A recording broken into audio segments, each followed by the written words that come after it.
Hi, good afternoon guys, and welcome to this webinar. So I'm Ollie Bishop, and this webinar is going to be an introduction to media profiles.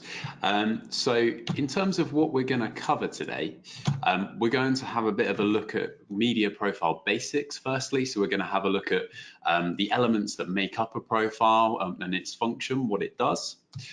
Then we're also going to talk about downloading profiles, where you can get them from, how you install them once you've downloaded them. And then finally, we're also going to talk a little bit about the profiling process. So we're not going to go into all of the detail around this because it's quite a big topic. But if you guys are interested, we can maybe have a look at doing something in the future to cover off a bit more of that. So that's what we're going to cover today. So to start with, we're going to talk about the profile basics. So why is a media profile important is the first question to ask ourselves. So on the left-hand side of my screen here, you'll see the printer, and on the right-hand side, you can see media. Now, in the middle here is this bridge, which is the media profile. So because different medias are manufactured in different ways, etc., they have slightly different properties. So when we think about the properties, perhaps the white balance of the media, so maybe it's kind of a true white, perhaps it's a little bit cool, perhaps it's a little bit warm.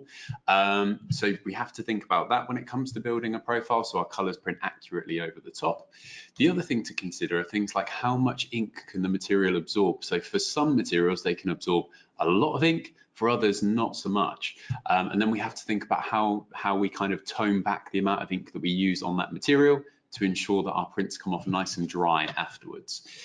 So those are the reasons why a profile is important. In terms of what a media profile can control, the list is pretty extensive. So the things that it can control are things like the printhead pass rates, and we're going to talk a little bit more about that in the coming slides. It can also control the number of dots per inch that your printhead fires. So your printhead fires a number of dots per inch, usually up to 900 by 900 dots per inch, or potentially higher with some of our machines. And the way in which it constructs those then affects the end quality that you will see.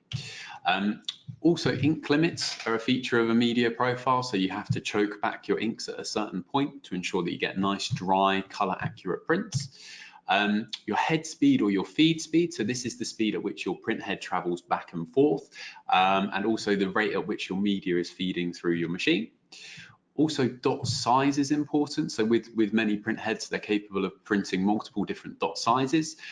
Typically, there'll be a selection of 3 of those dot sizes that are used within a profile. Also, ink control is an important element of media profile. So with our new VG2, it's got an orange ink inside it. With some of our other machines, you might have light cyan, light magenta, light black. The media profile helps control how those colors are worked into the overall mix to ensure that you get nice smooth gradients, etc. Also, they're important to help with accurate reproduction. So specifically here, we're thinking about color. So when you're printing, you want to ensure that your colors are nice and accurate, and the ICC profile is an important part of a media profile that we'll talk about a bit later on that helps a lot with that. The other thing a profile can control in VersaWorks is the printer and dryer temperatures. So you have a print heater on the back of your machine typically, and a dryer on the front, and those two work together to open up the pores of the material and then to ensure that your print's nice and cured on the other side as well. So you can also affect that in VersaWorks. And a whole bunch more as well, actually. So in terms of breaking it down, like this guy here, the bits you need to know. So in VersaWorks, and I'm just going to jump out here into VersaWorks so you can see this. In VersaWorks, if you go to Media and Media Explorer, you'll have a window that opens up that's a bit like this. Now, one of the first things you might notice is the list of medias that I have in here are different to the screenshot that I've got. You also might find the same thing as well, because different machines come with different presets built in. If you've downloaded some from the internet potentially as well, then you might have more in this list too. So let's just close that off there. So in terms of the bits that you need to know a bit about, I've got these areas highlighted on the right-hand side over here. So you can see here there's dots per inch, there's passes, separation, and so on and so forth. And over the coming slides, we're just going to talk about those in a bit more detail. So dots per inch is just the density of the dots that you're printing. The higher the density of those, then the higher the quality of the print ultimately. So often in a high quality mode, you might see something like 900 by 900 dots per inch being used, as you would have seen in the previous slide. For a high speed mode, you might see something like 600 by 600 dots per inch. Also, it's controlling pass rates. So in terms of pass rates, the width of your print head is, say, yay big, and then it's the amount of times that your print head has to travel back and forth in order to build up the width of that print head. So a bit like these illustrations here, the one at the top is an 8-pass example, the one at the bottom is a 16-pass example. Again, the higher the number of passes that you have, the less ink is going down at one time, which means that you get a higher quality end result. The drawback to that is that it then takes a little bit longer to print. For some materials as well, it's necessary to have a higher pass rate because the material itself doesn't absorb as much ink as standard. So that might be one reason why you pick a particular pass rate, for example, when building a profile. Separation, so I touched on this a little bit earlier on in terms of like light cyan, light magenta, light black. Here's a little example to help you visualize what that might look like. So in the box at the bottom, you can see that we've gone from kind of white all the way up to full cyan. And basically in the graph above it here, if we said that this part down in the bottom was 0% and this part was at 100%, the light cyan is going to be mixed in roughly where this red line is here. So somewhere in the middle here, it might be something like 50% cyan, 50% light cyan. That will then shift on either side. So the profile contains information as to how those lighter colors should be used, essentially. Your ink limits are an important part as well. So you're trying to find a balance here between having too little ink, which means that your colors look a little bit washed out, or if you have too much, then you tend to get a bit too much saturation, or your prints are potentially really wet when they come off the machine. So too little might look a little bit something like this. You can see that the colors are a little bit dulled, and you'll see that more as I start to add in these other samples here as well. Too much might look a little bit like this, where the colors are enhanced a bit, but also you've got a bit of bleed, so you start to lose a bit of detail in there, particularly around the blacks in that image. And then just right would be something like this, where your colors look nice and vibrant, but that particular print would come off your machine nice and sharp and nice and dry, basically. So when we're talking about ink limits, we're both talking in terms of the per channel, so your cyan, magenta, yellow, black, and others if you have them, also your total ink limit as well. So out of 400%, say for example, for cyan, magenta, yellow, black, what's the maximum amount that can go down at one time? An ICC profile is also an important part of your kind of media profile mix. So here we've got quite an extreme example between, on the left we've kind of got a pretty well balanced white, and on the right we've got one that's pretty creamy. So if you imagine you had two materials that were those sort of colors, when you print color over the top of those, naturally that color is going to be skewed a little bit one way or another. So when you're building an ICC profile, what you tend to do is print, say, 600 colors, for example. You then read that back in with a color reading device, and then you have a reference file. The file that's being read in will then be referenced against that, and it will work out what the differences are in color. So it might say this yellow needs to be tweaked in this way, this blue this way, and so on and so forth, and then that helps you with your color accuracy. So that's also an important part of the mix as well. So the next bit we're going to talk about is downloading profiles. So for most people, the profiles that you've got built into your VersaWorks that have come with your machine will be a great starting point. They'll give you the chance to print most materials that you're going to be using, but it may also be necessary to expand on that library to add in more materials, or perhaps get more specific profiles for the actual media that you use. So in terms of downloading profiles, the arguments around why should you download more of them, it can help you save money potentially. So if your ink limits are choked back a little bit compared to what you're using normally, you might save yourself a little bit of money. It can also improve your accuracy as well, so hopefully none of you guys park like this central example here. And so when we say improve accuracy, we mean of the colors that are being produced off of your printer. And finally, it can also help you with nice dry prints as well. So they're not like this dog in here. They come off on the other side and they're nice and dry and ready to go. Of course, they still need time to outgas and a bit of time to cure, etc., but they're not coming off wet. In terms of places that you can download media profiles from, there's a few different sources for this. So the first one is the Roland Profile Center, and that's spelled as you see here. So it's spelled the American way, with the E and the R around the other way, and it's RolandProfileCenter.com. So if you want to make a note of that or have a look now, do feel free. When you go onto this website, you will be confronted by this page here, which will show you a map of the world, and you can select which territory you're in. Because there are different inks available in each territory, and there are different safety standards, etc. Also different media types as well. You may find that it's beneficial to sometimes look in Europe, which I guess is where most of you are based, but also have a look in America and so on and so forth as well, if your material's not available, because there's a chance that it might be in another region potentially. All you have to do to get profiles from here is just sign up on the website. You need your serial number is the only part you need off of your machine, and you need to know your ink configuration, because the profiles that you download will be specific to your machine, your ink configuration, and also your version of VersaWorks as well. So you just need to know all of that when you set about downloading them. You can also get profiles from lots of different media manufacturers and also our dealers as well. So if you work with a dealer already, many of them may be able to provide you with profiles. And if you work with a particular materials company, they can often help you out as well. So these brands that you see on the screen here aren't all of the brands that we work with. We're not particularly recommending these over others. It's just the case that these guys, when we've had a look online, you can download profiles from their websites.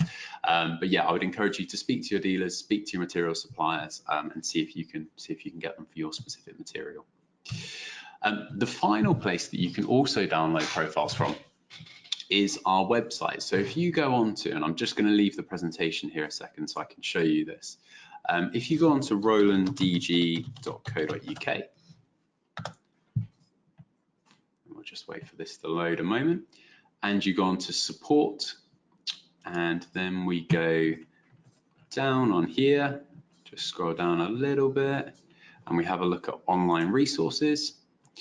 What we can do, you've got your links to the Roland Profile Center here, but if you also go into driver and software downloads, it will open out into this window here. Because we're working with print and cut devices, if we click color, we'll go through to this section here, and then media profiles and third-party media as well. We'll find some additional ones. This is probably more for you guys that have got slightly older machines that are working with EcoSolMax.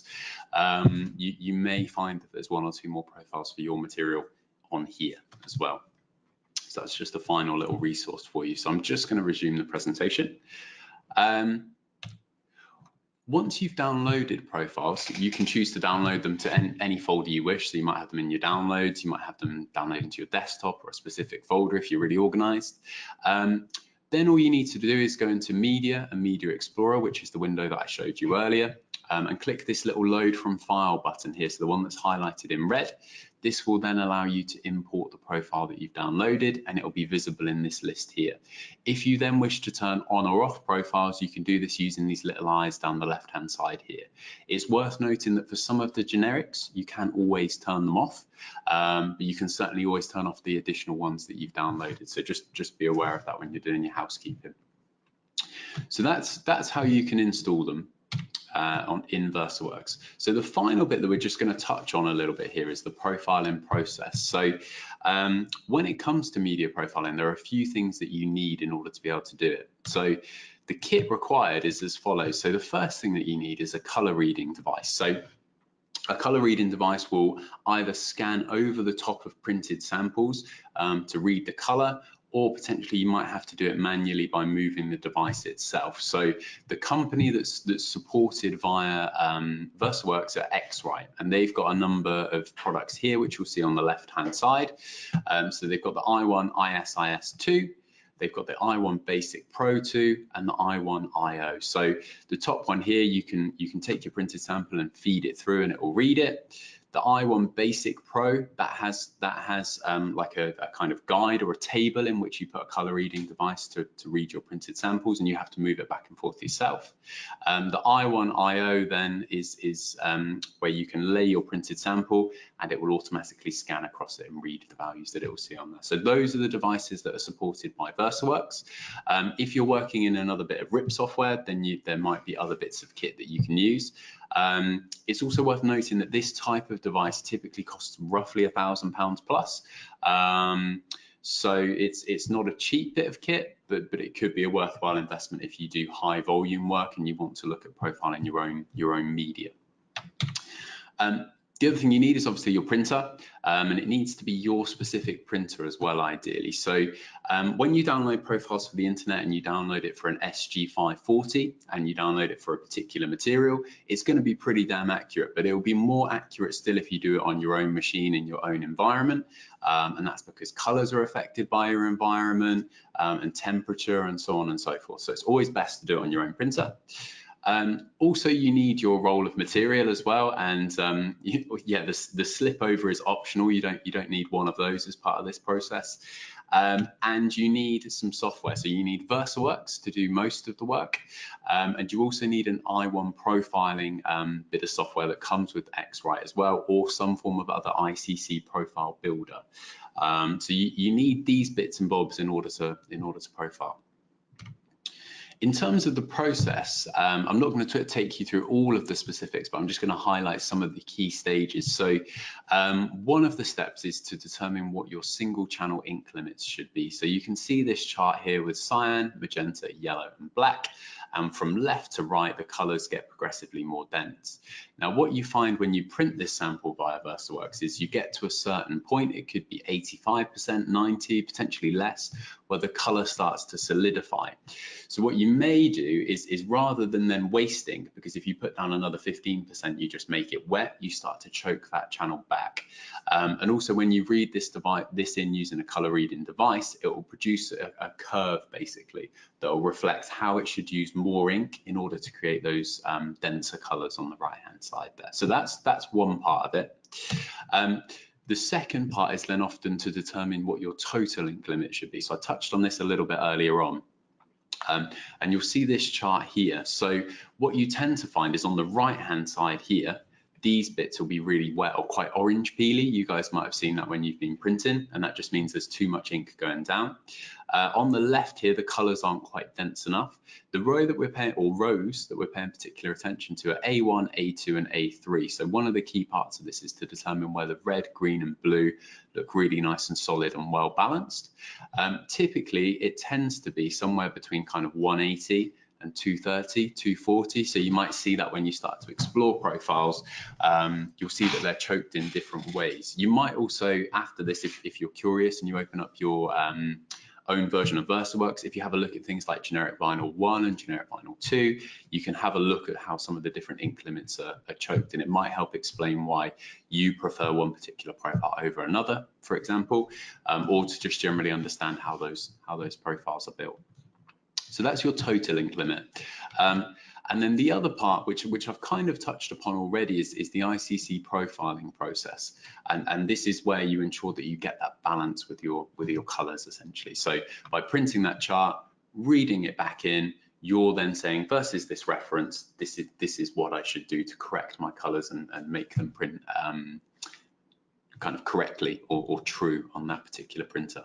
So those are kind of some key parts of the process, not from beginning to end by any stretch, and this isn't a demonstration of how to do it in VersaWorks, but like I say, if you guys are interested, that's something we may be able to do in the future.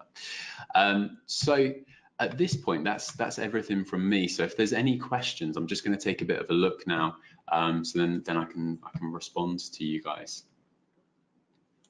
Okay.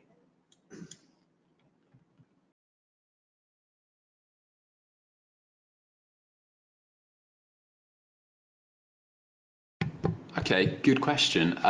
So in terms of when should you change the media profile, when you change from one media to another, it's important to adjust the profile. So if you go from printing on a banner, for example, and then you change that to a vinyl, for example, then you're going to change the profile to match up to that.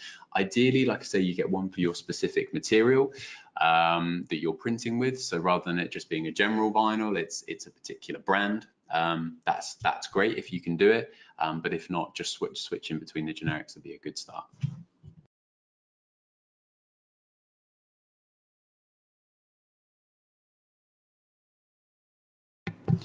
Yeah, that's a good question. So In terms of different printers having different profiles built in when you look at VersaWorks, because the profile is very specific to a particular ink setup, a particular printer and its print head technology, etc., they all come with slightly different ones to start with. It's also the same reason why you can't download profiles for a BN20 and then use them on a VG2, for example, because they have the different makeup internally and different ink combinations as well.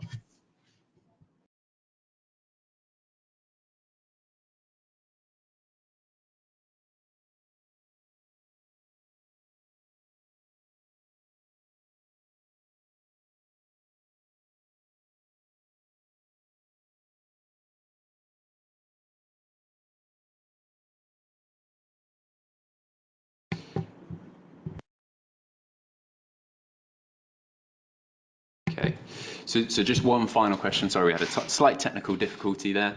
One more final question is just around, should I install more media profiles?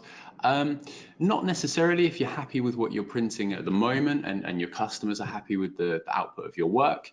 But if you are curious and want to explore this kind of topic further, then it's well worth downloading some from the internet and just having a look, giving it a try on different types of material and seeing if you can improve your results. Okay. That's great. So that's all of the different all of the questions that we've had come in. So thank you very much for your attendance, guys.